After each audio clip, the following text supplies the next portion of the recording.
بسم اللہ الرحمن الرحیم، السلام علیکم۔ آج کی اس ویڈیو میں ہم آپ کو خوش آمدید کہتے ہیں۔ آج کی اس ویڈیو میں ہمارا ٹاپک میثاق لکھنؤ ہے۔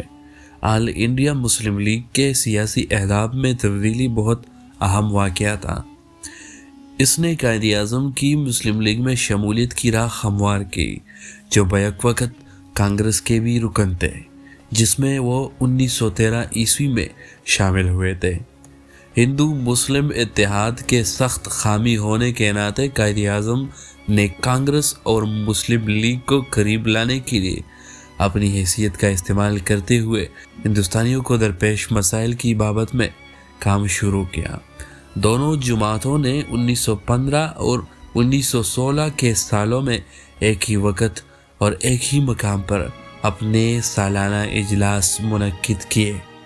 ان اجلاسوں کا بڑا فائدہ 1916 عیسوی کا کانگریس لیگ معاہدہ تھا، جسے میثاق لکھنؤ کہا جاتا ہے۔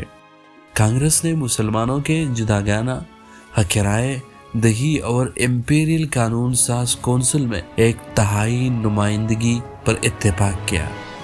جنوبی ایشیا کے مسلمانوں کی تاریخ میں میثاق لکھنؤ ایک اہم واقعہ تھا۔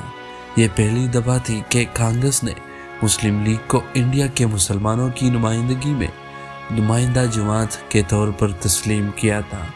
کانگریس علیحدہ حق رائے دہی پر اتفاق کرنا دراصل مسلمانوں کو ایک الگ قوم تسلیم کرنا تھا۔ کانگریس اور مسلم لیگ کے حقوق خود اختیاری کے مطالبے نے برطانوی حکومت کو ہندوستان میں آئینی اصلاحات کے لیے مجبور کیا۔